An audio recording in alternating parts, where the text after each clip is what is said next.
রূপ, রূপ, রূপপতি, রূপপতি কোথায় তুই? আমি তো এখানে অপেক্ষা করতে বলেছিলাম। রূপপতি,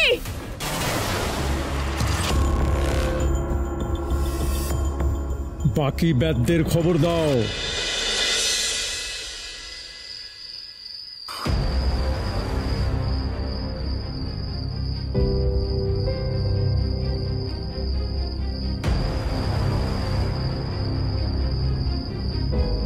কে আপনি?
রাজকুমারী, আপনি? আমি তোমার খোঁজেই এত দূর এসেছি। আমার খোঁজে? আপনি জানলেন কি করে আমি এখানে আছি?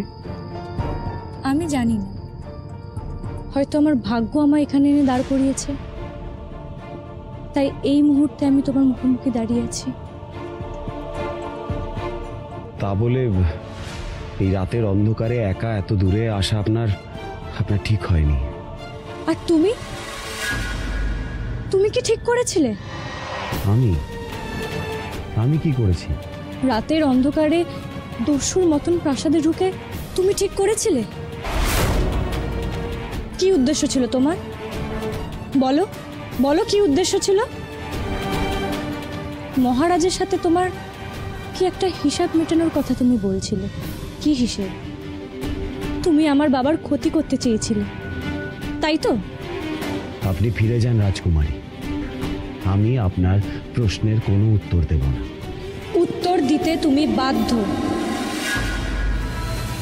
বিনা কারণে কেন তুমি আমার বাবার ক্ষতি করতে চাইছো তা না জেনে তো আমি যাব না। বিনা কারণে কিছু হয় না রাজকুমারী।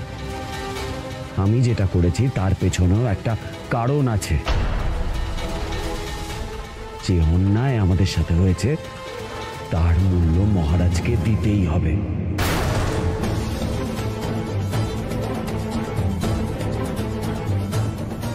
অন্যায়? কি অন্যায় হয়েছে তুমি আমাকে খুলে বলো, আমি তোমাকে সুবিচার দেব।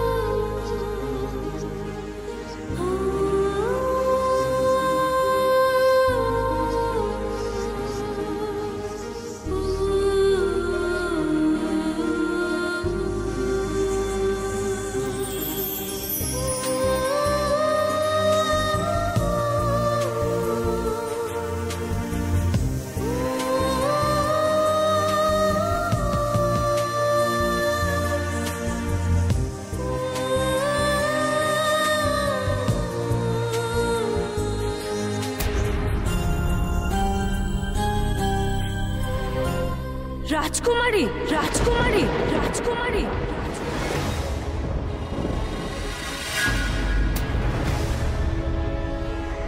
ও ওই প্রাসাদে ঢুকেছিল। ও তাহলে তো ওর সাথেই আমার বোঝাপড়া দরকার।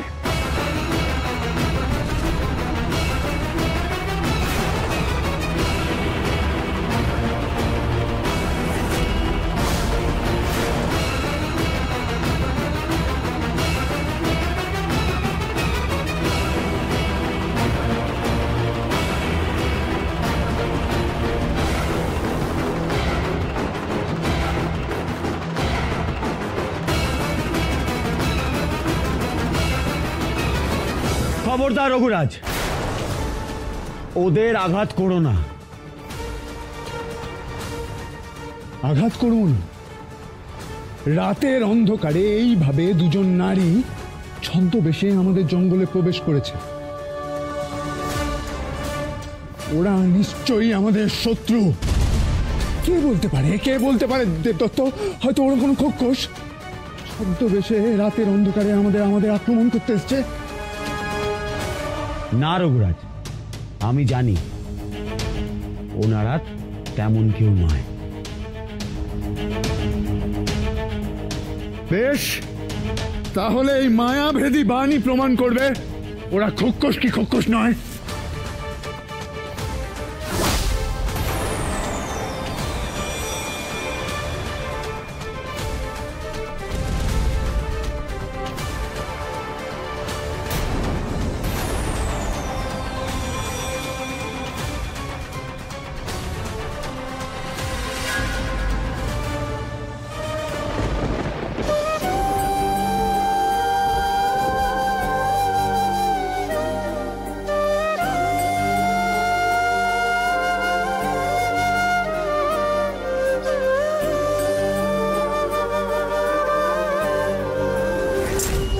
শান্ত হও রঘুরাজ, আমি বলছি ওনারা ছদ্মবেশী নন। ওনাদের কোনো অসৎ উদ্দেশ্য নেই।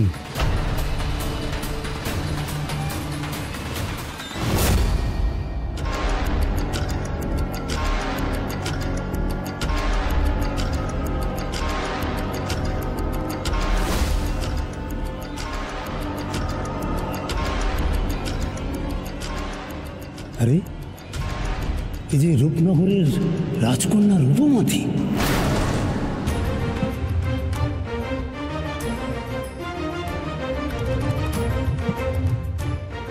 রাজকন্যা রূপমতী?